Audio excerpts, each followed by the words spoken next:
Good morning, friends. I'm going to encourage you all to come sit down. I know the coffee is not ready yet, but looking at it won't make it brew faster. You can blame that on me. I started it late, trying to finish your sermon. Coffee is more important than sermon. Fair enough. So feel free, obviously, to get up and go get you some coffee when you want to do that. We are really honored to be joined this morning by the illustrious Dr. Warren Carter, who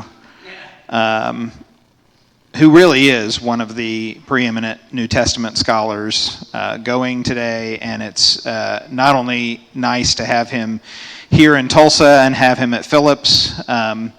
He chose not to come and teach there when I was a student there, but glad to have him here now and very honored to have him here for the next few weeks here teaching this course. So we'll do it in our normal fashion. Dr. Carter will have his presentation. We'll have some time maybe for some questions at the end. As always, please make sure that the mic gets passed around because we will be recording it and the people will need to hear your question. Dr. Carter, welcome. Thank you, Chris. Well, good morning, everyone. It's really a pleasure to be here, so thank you for the invitation. Thank you for your kind words, Chris. I've been called a number of things, but I'm not sure I've ever been called illustrious. I'll need to go look it up in the dictionary. I think it was a compliment, so hopefully. We'll never know. Anyway, good to be with you. Thank you for the invitation. I look forward to our next few weeks with this material. Let me frame what I want to do and the material I want us to engage over the next few weeks in this way. So I'm going to begin with a piece of shameless self-promotion. So I've just co-authored a book called Early Judaism and the New Testament. There are copies on the back table there that Chris is demonstrating in very nice television style.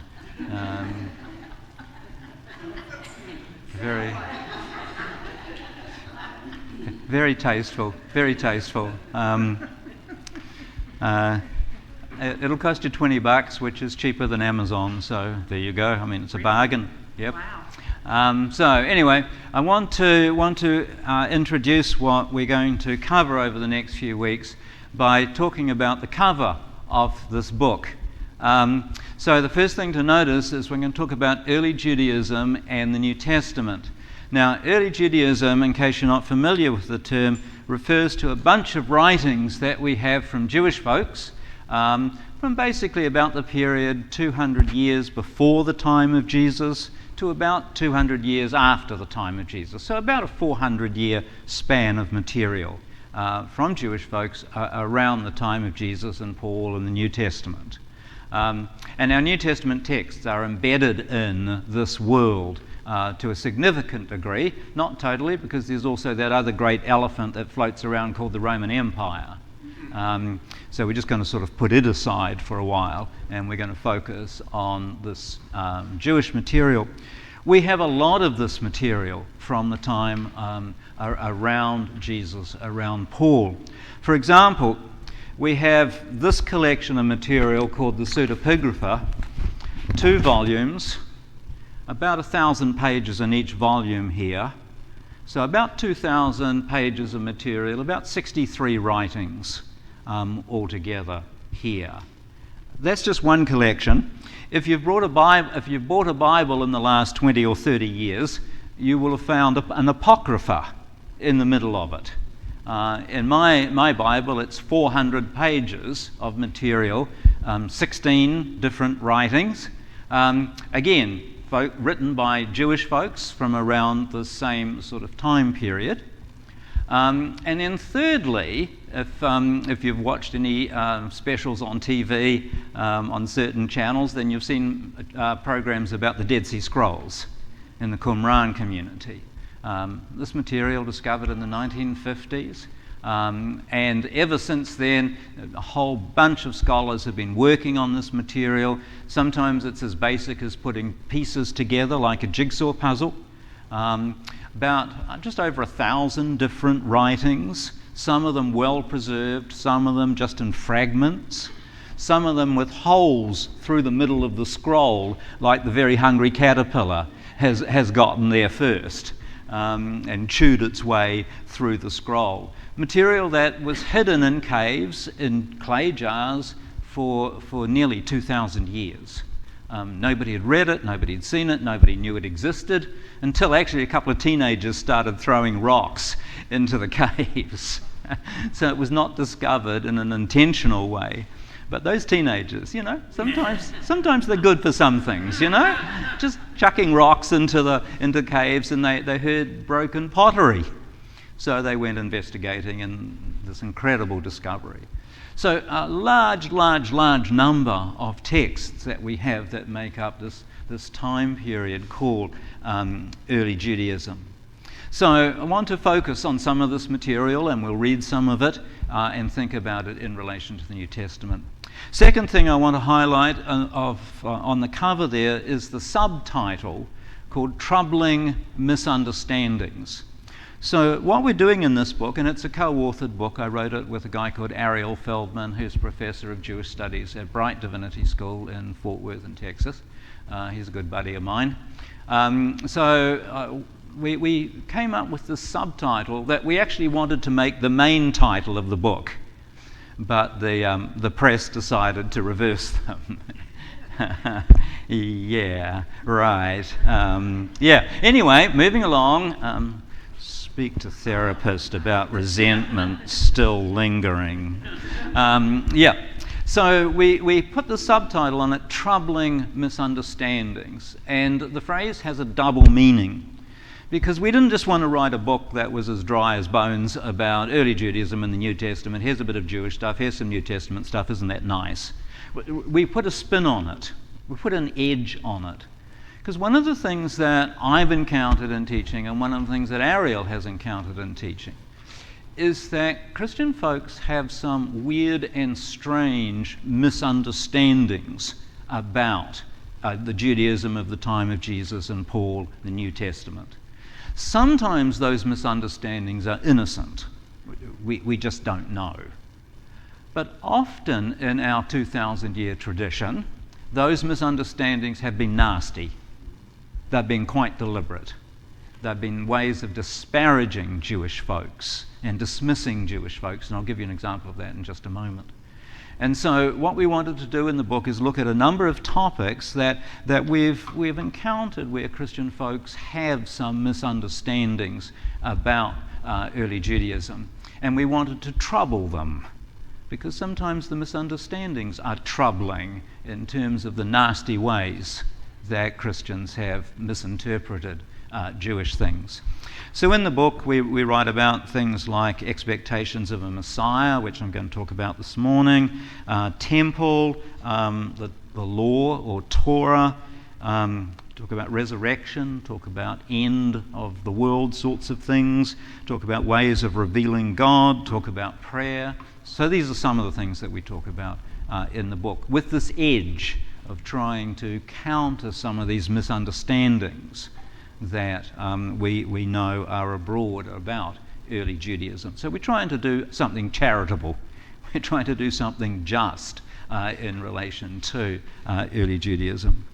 So that's the subtitle, Troubling Misunderstandings. And you hear the double dimension to it, right, that we're trying to correct. The third thing I want to point out on the cover is this illustration that we've got of these two figures. And you can see one with a scroll, one with a Bible. So what are these characters doing on the front of this book? Well, let me put it in context. We have a long tradition going back to the 11th, the 12th centuries, where in medieval Christianity, especially around cathedrals in Europe, the doorways, the entranceways to cathedrals were often framed by figures such as these. two female figures. The one on the left here represents the church, ecclesia, and the one on the right represents the synagogue. Two female figures.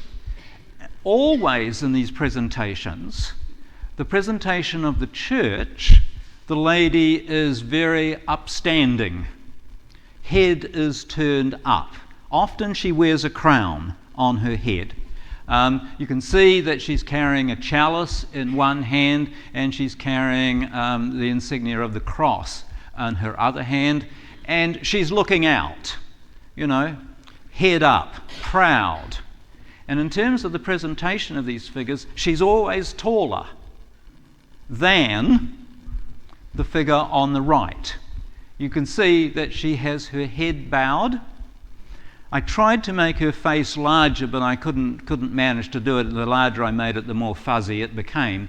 But you would see that she's blindfolded. She has a blindfold across her eyes. And she's carrying this thing here,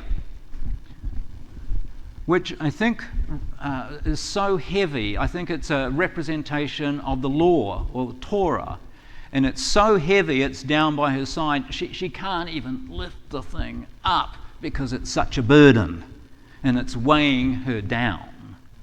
I included this picture because I don't know if you can see it more clearly, but she does have a blindfold here across her eyes. Again, I tried to make that larger, but it just got more and more fuzzy, and that didn't work. So this framed the entranceway to Strasbourg Cathedral. This framed the entranceway to Bamberg Cathedral from the 12th century. So as you came to worship, as a Christian person, this is what you entered between. Just to remind you, you're superior, and that lot in the synagogue are horribly inferior. And we look down on them, we despise them, we don't like them. And of course, it wasn't just in statues that this was presented. It was presented in a whole bunch of other social ways as well in medieval Christian communities. So, coming back then with this tradition, 1,000-year-old tradition of this sort of presentation, come back to this particular statue. This was carved by a sculptor called Joshua Kaufman, and it now sits outside St. Joseph's University in Philadelphia. And what he wanted to do with this sculpture is reimagine this tradition. And so he put two figures sitting side by side. One is not higher than the other. Both have their traditions, the scrolls of Torah and, of course, the Bible. And they're turned towards each other. Instead of hostility, instead of resentment, instead of disparagement, they're actually in conversation with each other, sitting side by side. This statue was dedicated by the Pope Francis, in 2015, on a visit to Philadelphia. And it's a very intentional way of reimagining the hostility and supersessionism and triumphalism and sheer nastiness and hate of this sort of representation. It was dedicated in 2015 because that was the 50th year anniversary of a very important document that the Second Vatican Council passed in 1965 called In Nostra Aetate. And in that document, the Roman Catholic Church walked back a bunch of its claims about Jewish folks, including the claim that Jews were Christ killers. It renounced that claim, and it was a document that prompted a whole bunch of other denominations, especially Protestant denominations, to do some rethinking about relationships between Christian folks and Jewish folks. In that same document, the church announced its sort of openness to other religions in the world, without discrediting them, without just calling them nothing. This was a major turnaround in attitudes. Some folks at the time thought it didn't go far enough. Other folks thought it went too far, so it was probably right in the middle.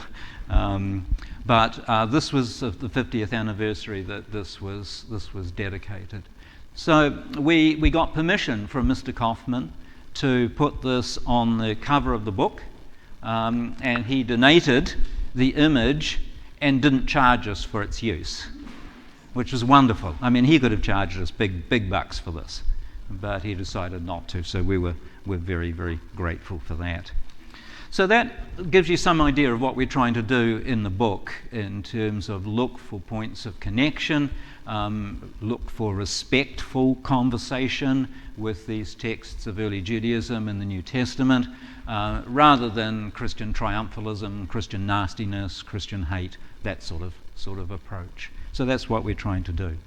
So what I want to do over the next 4 weeks is to take one of the topics that we look at in the book and talk about it with you in terms of doing some rethinking, some of which you'll be familiar with, some of which you may not be familiar with, as we try to sort of rethink the place of this Jesus movement in relation to the early Jesus movement. Oh, I actually brought a picture. Here he is, Pope Francis dedicating the statue in 2015. Okay. So with that in mind, I want to take up this topic of Messiah. When I talk about it at school, we Christians don't have good understandings of this word Christ, which is a little ironic, really, since it's the name of our movement. I mean, we are the Christ ones, the Christians. So you'd think this would be something that we'd be well familiar with. But I find with a number of students, but also with folks in some churches, that we're just not really clear on what this term means and what it doesn't mean. Sometimes all sorts of claims get made about it. And we'll look at some of the traditions that we have in early Judaism as well. So here are 3 things that we should note straight off. Messiah does not mean divine. That's the first thing. Messiah does not mean divine. We have a number of references to Messiah figures, not very many, but nobody's calling them divine. They are agents of God. They do things on behalf of God, but they're not divine. Secondly, and this is one that always shocks people, the Hebrew Bible is not full of predictions and promises about a coming Messiah. Not full of such promises and predictions. And I'll back this up in a few minutes. I'll come back to it. Thirdly, and this also surprises some folks, most Jewish folks were not waiting for the Messiah. Most Jewish folks were not waiting for the Messiah. For a bunch of Jewish folks, it wasn't even on the radar. For a bunch of folks, it wasn't even an expectation for many Jewish folks. Now, I point that out because so often we've skewed this in Christian traditions. Jesus the Messiah turned up, we recognized him, but those blind Jews didn't. Stiff-necked, horrible people. You know, we've said horrible things like that across our tradition. In fact, most Jewish folks were not waiting for a Messiah. Now, clearly, it's really important for the Jesus movement to identify Jesus as the Christ or the Messiah. Clearly, that's really important. And for followers to be identified as the Christ ones, the Christians. But just because it's important for us doesn't mean it has to have been important for everybody else in the world. And for us to be pointing fingers and saying, oh, they rejected him as the Messiah, as the Christ. Well, they didn't really. They weren't even looking for such a figure. So it's a bit hard to make the argument. Okay, so just putting that on hold and we'll come back to it. We'll circle around. So this language of Messiah in Christ, so let's be clear on this to start with. You have a number of these slides. I don't think you have them all, but you do have a number of them in front of you. So the word Messiah comes from a Hebrew word, Mashiach. The word Christ comes from a Greek word, Christos. So now you're bilingual. There you go. Messiah from a Hebrew term, Christ from a Greek term, and the word means exactly the same thing in both languages. It's a way of talking about anointing. It's a way of talking about a sanction for somebody, an appointment. It's a way of saying you are authorized, you are designated, you are chosen to carry out a particular role. Okay? So it's simply a claim of being anointed, being appointed, having a particular role. And of course, the implication is that you've been appointed by God to carry out a particular role. You've been anointed by God. And the anointing bit is literally about pouring oil over people. If I'd bought some oil, we could have had a volunteer. Always somebody in the front row, Corinthia. Always somebody in the front row. But I didn't bring any, so you're safe. So, who gets anointed? Who gets appointed? Who gets sanctioned? Who gets oil poured over them in the Hebrew Bible? Well, there are three main groups of folks. Kings get oil poured over them. To be anointed, to be appointed, we could say to be Christed, to be Messiahed, to do kingly things. I'll give you some references there in case you think I'm making it up, but you can check them out. Secondly, prophets get anointed. They get oil poured over them. They get sanctioned. They get commissioned. They get authorized to do prophet things, to speak truth to power, to be the sort of person who never gets invited to parties because they always make a scene. That's what prophets are about. And thirdly, priests get anointed. They get oil poured over them. They get appointed, they get designated, they get commissioned, they get sanctioned to do priestly things. Okay? Kings, prophets, priests. Those are the folks who are anointed. We could use the verb, we could turn the noun Christ into a verb. They are folks who are Christed.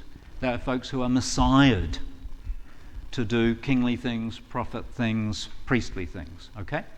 There's a fourth, and this is a real huge outlier in the Hebrew Bible tradition. We have this guy, Cyrus, the Persian emperor.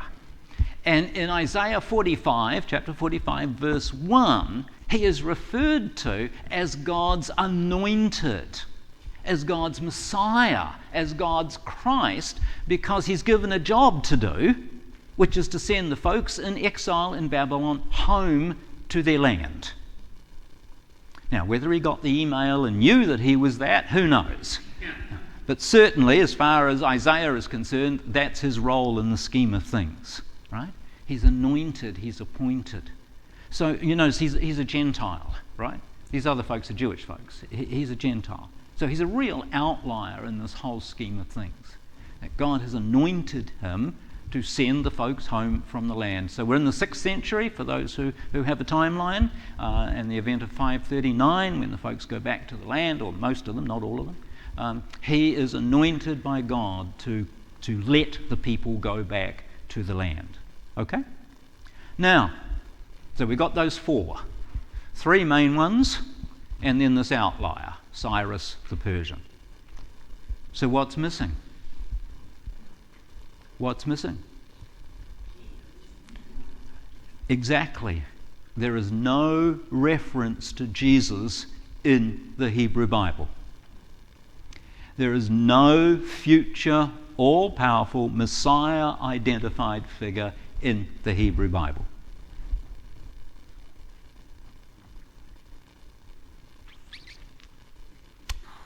Yeah. Anyone want to talk about that?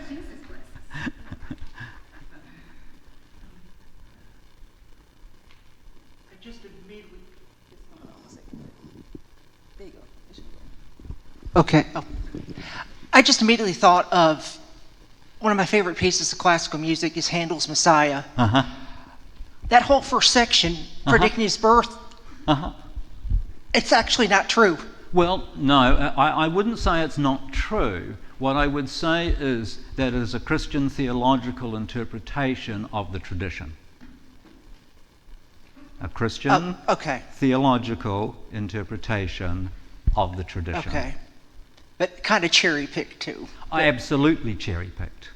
Absolutely cherry-picked. Which is already happening in the New Testament, as I'll show you in half a moment. You're absolutely correct.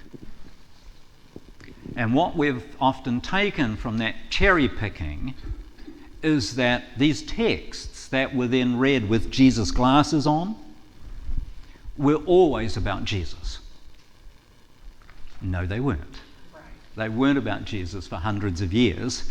They only became about Jesus when the Jesus folks put their Jesus glasses on and said, aha, that says something about Jesus. That gives us some language, that gives us some understanding about who Jesus is that we can use, cherry-picking the tradition. Yeah. Thank you. Anybody else want to talk about that? Ma'am. So speaking of cherry picking, this is something that I wrestle with every year, and I know clergy wrestle with it as well. What is the most theologically responsible way to interpret Advent if we're not going to use the prophets as a predictor of Jesus? Yeah. So glad you asked. I have a thing about Advent, and I dislike intensely the way that it's usually presented and interpreted because it is so supersessionist, it is so Christian triumphalist, and I think it's so disrespectful. I'm going to do a presentation for a bunch of disciples folks in early November on exactly this topic, so it probably should go down like a lead balloon. My alternative is that this word Advent, which we usually think of as a future coming, it's based on a Latin word, adventus, which actually means arrival. So instead of thinking of it as a season, as a time of future coming, we can premise the whole thing on an arrival that we know has already taken place. You know, why pretend that we're waiting for something? And folks usually say, "Oh, we're identifying with with Jewish folks waiting." Well, Jewish folks weren't waiting for the Messiah. Most Jewish folks were not. So it's based on I'll go with you this time, based on a big lie. So I think to premise the whole thing around an arrival that's already happened, I think is a much better way of doing it, which means, I think, getting rid of most of those Advent lectionary texts because I don't think they serve well. The way I'm kind of hearing it is that we can take Advent as we are anticipating. The Jews weren't. We are anticipating. Well, we could do that, except that we know that Jesus is already present with us. Yeah, that's what I mean, is that we are anticipating the Christmas day. Yeah, but that's still premised on absence, isn't it? And that's my problem with it. That now I understand, the dark soul of the night. The dark night of the soul, got there in the wrong way. The dark night of the soul, and all that sort of stuff, and that experience of divine absence. I understand that, but I don't think that's what Advent is about. I don't think that's the time of it. So it's the premise of absence that is part of what's troubling. As though Jewish folks were absent of divine presence, or even we are absent of divine presence when we're not. So why would we want to foreground it? I would think, though, if you go back to the first century, having Jesus crucified, and, all this comes out of Judaism, really. It makes sense to me that they would go to the Hebrew Scriptures and try to figure out, make sense out of it. So they were kind of desperate. It was a crisis of faith, was it not? Yeah, no, I think you're right that, they have this experience of following someone who has been crucified. Now, talk about a bad marketing tool, right? Any takers on following someone who's been crucified, that's not exactly the best campaign that you could ever come up with. But yet they have this experience of Jesus still with them, resurrection. So how to talk about all of this, how to make sense of it. And I think one of the big ways of doing that is that the Jesus folks start reading the Hebrew Bible, or probably in Greek the Septuagint, with their Jesus glasses on. And they find passages like Psalm 22, my God, why have you forsaken me? Or Isaiah 52, the servant who gives, or 53, who gives his life for others. They find these passages and they say, oh, that helps us understand who Jesus is.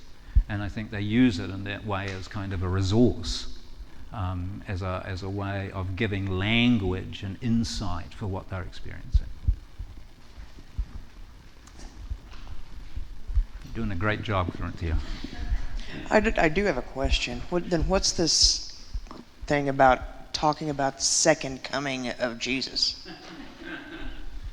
I agree, he's here, he's Right. with us, but is it talking about him physically showing back up, or? Well, it depends who you read.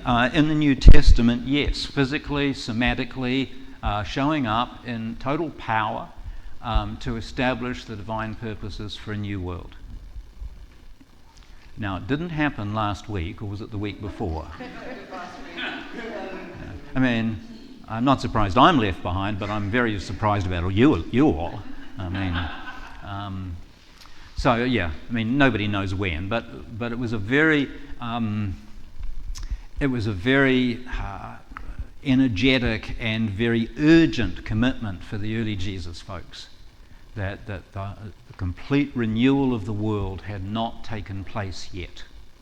And so Jesus was going to come back to complete that task, which was going to mean victory over the Romans and destruction of all injustice, all bad things, and the setup of a whole new creation, almost like back to the beginning with a new creation where the divine purposes are all in place. 2,000 years and counting. Yeah, I mean, it's been difficult to maintain that same sort of urgency. But every now and then a group pops up, like we had 2 weeks ago, who's thinking it's going to happen any day now. But with 2,000 years and counting, nobody knows when. But that's essentially what it's about. Okay. All right. Let's move along, shall we? Yes. All right. So, what do we do with these passages, and which is essentially what we've been talking about. So this is the infancy story. Jesus has been born. Herod's having a migraine, and all Jerusalem with him. So he's not a happy camper. So Joseph is instructed by the angel, take the child and his mother and head off to Egypt as a place of refuge. So Joseph got up, took the child and his mother by night and went to Egypt and remained there until the death of Herod.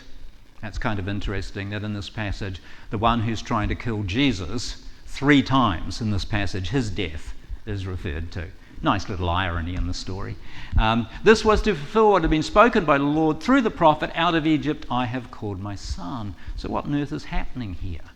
Out of Egypt I have called my son. Well, this is a quote from Hosea chapter 11, verse 1. I know you've got the book of Hosea memorized and you meditate upon it daily, and so you should. That's very good. But in chapter 11, the prophet speaking on God's behalf is really angry with the people because he accuses the people of being unfaithful to God.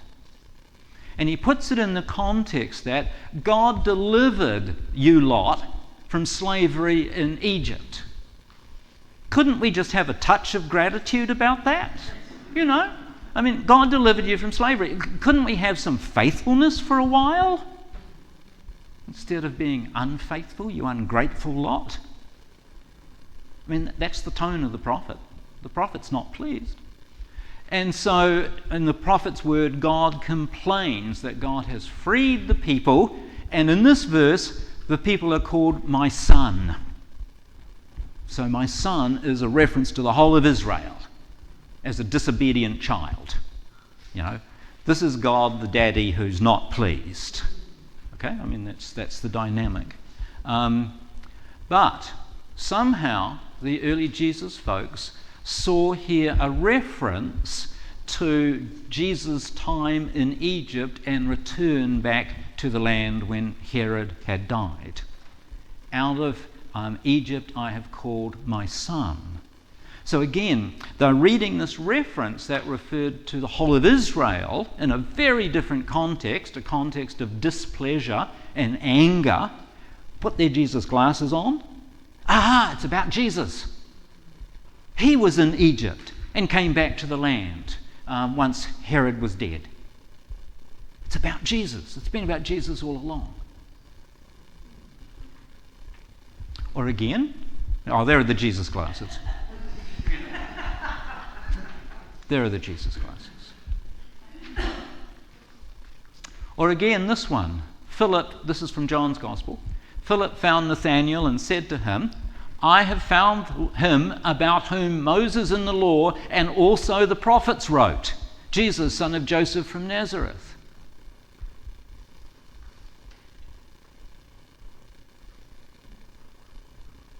Oh, sorry. No, Moses doesn't write about Jesus.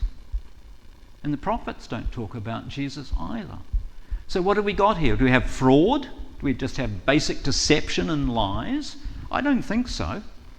I think what they're saying is that the coming of Jesus, Jesus as God's agent, Jesus as God's anointed one, comes in the line of what God has been doing for a long time.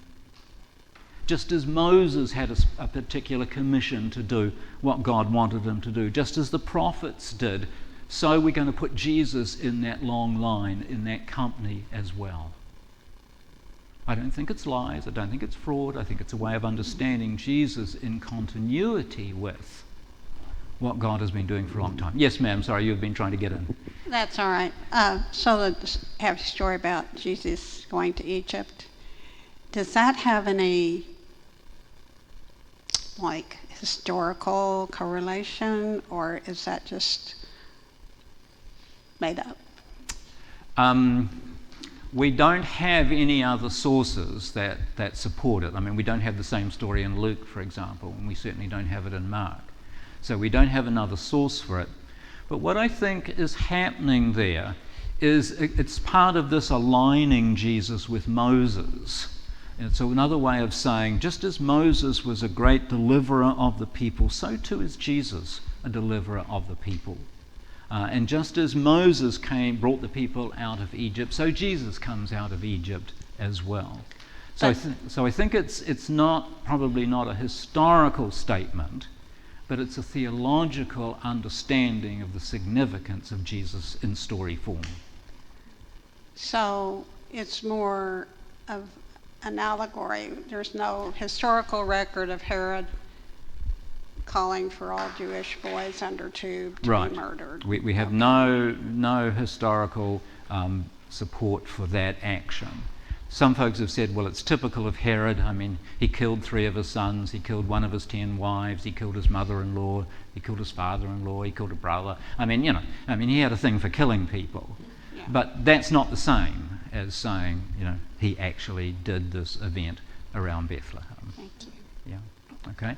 So what's important about that is that historicity is not the final or even the beginning guarantee of truth. So something can be true, but not necessarily historical. So you might read a really good novel, a fiction novel, that has some really good insight about human beings or relationships or something like that. It's not a historical account. It's a fictional account. It's a story that expresses profound insights and implications. Does that make sense? Well, yes, that I think that there's a way to compare things that are like, Oh, yes. than to say, this is, out of Egypt, Jesus was called. To me, that's stretching the comparison too small. I mean, this happened early on, and now this was happening, and in both cases, Egypt was involved. Yeah. That, to me, is too much of a stretch. Yeah, and I think if this was sort of the only isolated incident like that, I think there would be some real insight on what you're saying. But we have a number of other connections through the Gospels between Jesus and Moses. So, for example, the Sermon on the Mount. Moses went up a mountain, didn't he, to get some sort of revelation of God, like the Ten Commandments. And we have exactly that same language in Matthew's Gospel as we have for Moses, that Jesus went up the mountain just as Moses went up the mountain. So when you've got the same language, you've got some very explicit echoes. That's just one example. We've got some other examples as well.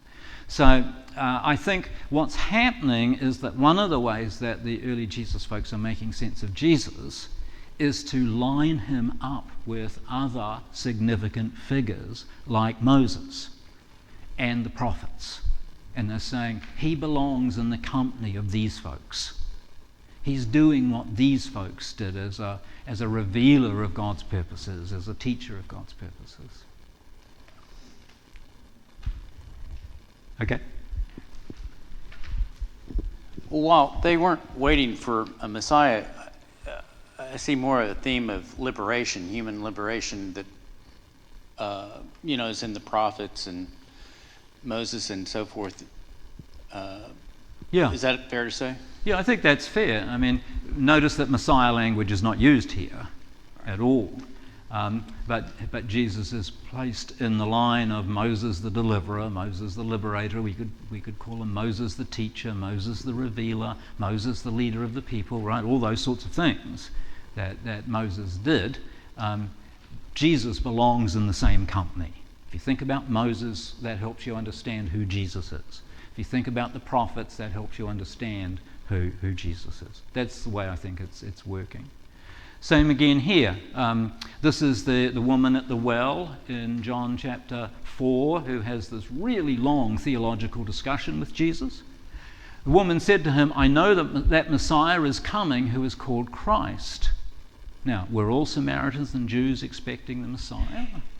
This has been one of those verses that's often been used to say, oh, even this woman at the well was waiting for the Messiah. Well, we don't have evidence that all Samaritans and all Jewish folks were looking for the Messiah.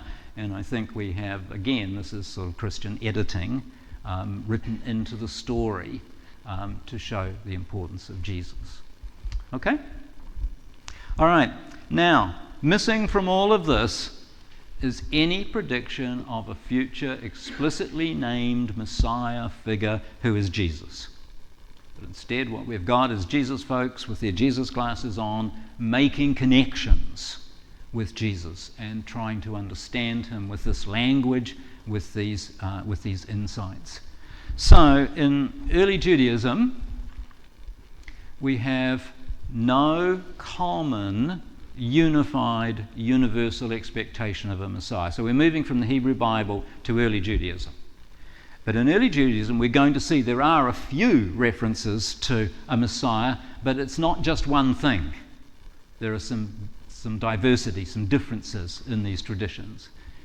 But it wasn't widespread, an expectation of a Messiah, and it wasn't central, not a divine figure.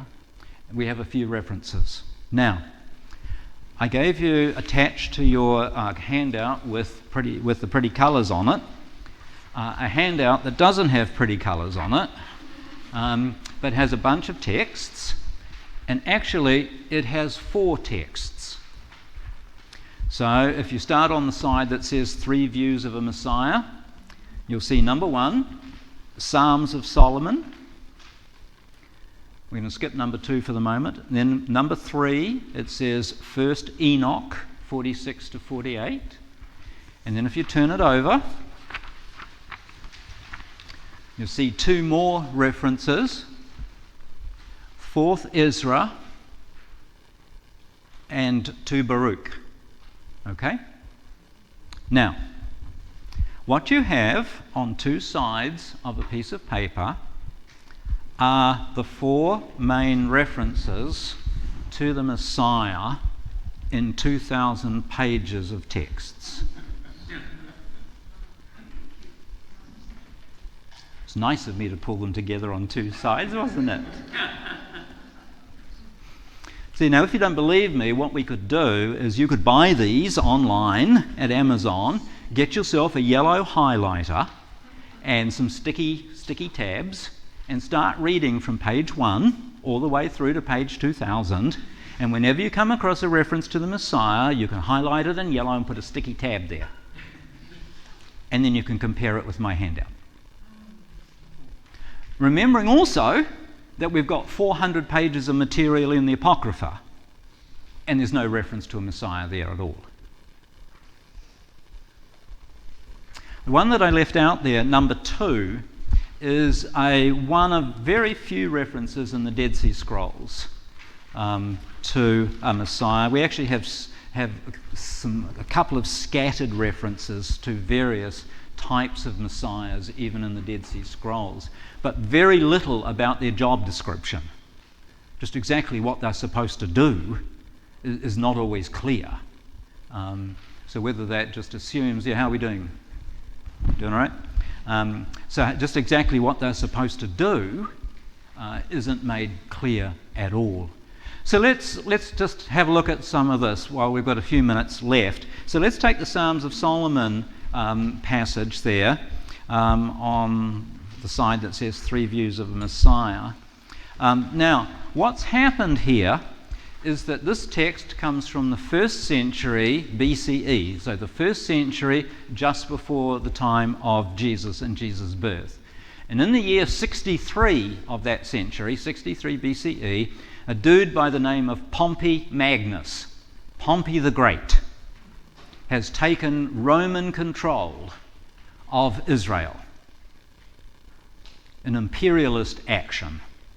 He has taken control. There's been some fight amongst some Jewish folks, and he's used that sort of power vacuum to establish Roman control. Okay? Now, not everybody is pleased with this, as you can imagine. And this collection of Psalms in the name of Solomon, Solomon's been dead 1,000 years. So it's actually quite an accomplishment to be writing when you've been dead for 1,000 years. That's a real gift, don't you think? Solomon does a lot of writing, actually, when he's been dead for 1,000 years. He's very prolific. Anyway, so in this collection of Psalms, there are 18 of them, and in Psalm 17, we get a little mention of a Messiah. Because this is a psalm where the psalmist is looking for, God, do something about these Romans. Do something. We don't want them in your land, among your people. It's your problem, God. Do something. And so he wants, at verse 21 there, at the beginning of the passage, I know the print is very small, but 2 sides. See, Lord, raise up for them their king, the son of David, to rule over your servant Israel in the time known to you, O God.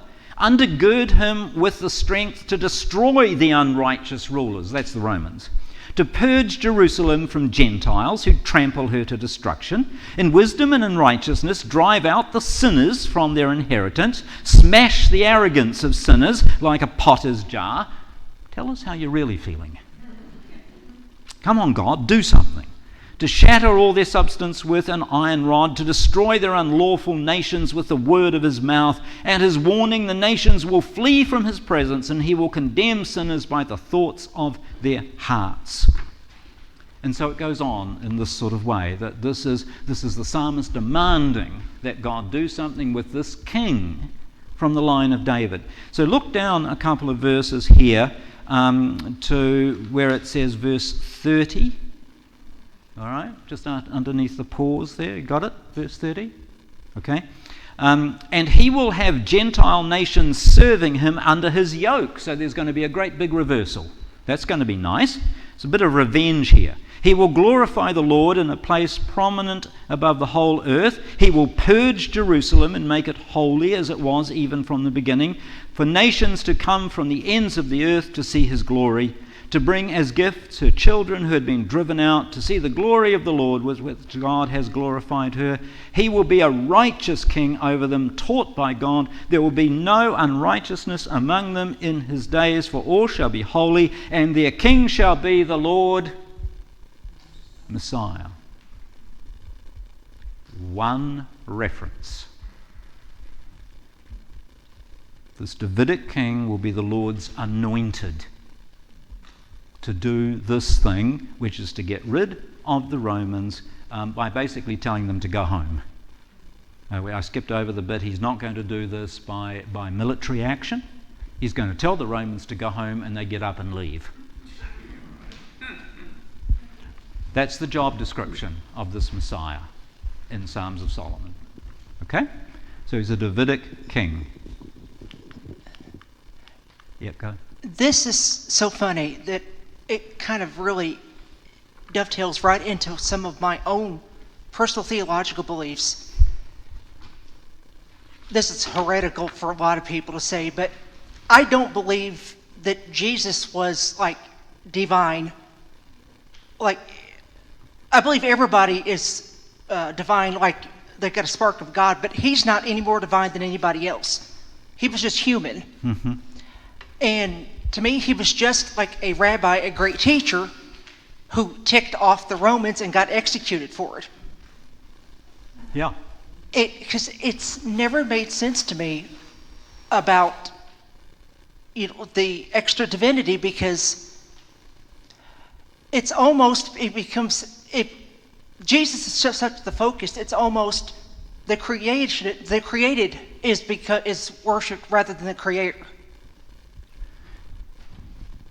The early Jesus movement would agree with you. It's not until we get into the 3rd, 4th, and 5th centuries that this understanding of Jesus as a divine figure comes to the fore. New Testament writings, so from the 1st century, Jesus is not a divine figure. But subsequently, as folks continue to think more and more about the role of Jesus and the relationship of Jesus and God, then we get a move from Jesus being an agent of God to Jesus being very much the very person of God as well. But for the first couple of centuries, mostly no one is thinking about Jesus as divine. And that's part of this Messiah tradition. How are we doing for time? Okay, we've got a few minutes. Let's turn over the page and pick up the second page. Let's have a look, see which one we can read here. You can read all these other ones for yourself subsequently. Let's do the 2nd Baruch 72 on the right-hand side of the second side. You got it? 2nd Baruch 72? Okay. Now, this passage from 2nd Baruch comes from about the same time as our Gospels, and it's written after the destruction of Jerusalem and the temple in the year 70. This was a huge 9/11 on steroids sort of event. This was a massive event. The destruction of Jerusalem and the temple in 70 by the Romans. I mean, this was catastrophic for Jewish folks. And what was the way ahead, Was there any way ahead? What was it going to look like? Was a huge matter of debate. So this text, 2nd Baruch, wrestles with those questions. Why did God let it happen? Why didn't God do something about the Romans? And why didn't God protect the city? And why didn't God protect the temple? Wine, with passion. Lots of passion about it. But then the document also has some hope that God is going to send the anointed one who is going to rescue the people. So that's what we pick up in 72. Now, hear also about the bright waters which come at the end after these black ones. So there's a whole vision here. This is the word. After the signs have come of which I have spoken to you before, when the nations are moved and the time of my anointed one comes, that could be translated, when the time of my Messiah comes, when the time of my Christ comes, he will call all nations, and some of them he will spare, and others he will kill. These things will befall the nations which will be spared by him. And then if you drop down into the 73 passage, and I'm just doing this because of time. So this anointed one is going to set up this new era, this new age, this new creation of God's purposes. It will happen that after he's brought down everything which is in the world and has sat down in eternal peace on the throne of the kingdom, Then joy will be revealed, rest will appear, health will descend in due, illness will vanish. How's that for a healthcare system? Just dew descending. That's lovely. Fear and tribulation and lamentation will pass away from among people, and joy will encompass the earth. Nobody will again die untimely, nor will any adversity take place suddenly. Judgment, condemnations, contentions, revenges, blood, passion, zeal, hate, and all such things will go into condemnation, since they will be uprooted. For these are the things that have filled this earth with evils, and because of them the life of people came in yet greater confusion. And the wild beasts will come from the wood and serve people, and the asps and the dragons will come out of their holes to subject themselves to a child. So we get this vision now, and this is very different from what we had in Psalms of Solomon, that this Messiah figure, this anointed figure, is going to bring about this whole kind of new creation that's going to establish the divine purposes. No more sickness, no more illness, because the structures that make people sick will be done away with. And some of these other visions, there will be abundant food. It's all calorie-free too, by the way. Abundant food. There'll be no more fighting, no more wars, no more contentions. Everybody will have access to all good resources. So it's a world of justice, right? This is what the anointed one, the Messiah, the Christ, is to do, at least in this part of the tradition. But it's very different from what we read in Psalms of Solomon, right? Where he's going to kick the Romans out, and all good things are going to come about in Jerusalem. This is about a whole cosmic renewal, a whole new world. So the Messiah doesn't have one job description.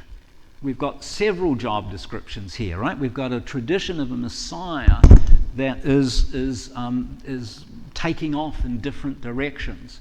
It's not just one thing, okay? So we've got these 4 references, plus a few scattered ones in the Dead Sea Scrolls for an anointed figure out of all these texts. So this is a minority expectation. Some Jewish folks, but not most. But for the Jesus folks, it was really important to affirm that Jesus was not just any old body, but Jesus was anointed by God. Jesus was commissioned by God. Jesus was given a special job to do by God, all right, as the Messiah, as the Christ. If we had more time, and we're going to quit, I'm just fast-forwarding through this, we get these descriptions at the beginnings of the Gospel. An account of the origins of Jesus, the Messiah, the Christ. That's how Matthew's Gospel begins. Well, it's just a great big tease. Because, okay, so Jesus is the Messiah, the Christ. What does that mean? Well, it means he's anointed. Anointed to do what? Inquiring minds want to know. You've got to read on the rest of the Gospel to find out, right? That's going to answer the question, what's he anointed to do? In Luke's Gospel, we get this passage at the beginning of Jesus' public ministry in Luke chapter 4. Quoting from Isaiah 61, the Spirit of the Lord is upon me because he has anointed, he has Christed, he has Messiahed me to do what? To bring good news to the poor, proclaim release, to give sight to the blind, to free the oppressed. And he began to say to them, today this scripture has been fulfilled in your presence. Quoting from Isaiah 61. It's not as though Isaiah 61 was talking about Jesus 500 years earlier, but here the gospel is aligning Jesus with this expectation that Jesus is going to have this sort of transformative role. He's going to perform these acts of justice in a world of injustice. This is what he's anointed, commissioned, sanctioned, messiahed to do. Okay? All right. It's 1 minute before 10, so it's time to quit. So thank you, and I'll see you next week, and there are some books on the back table if you want to spend some money.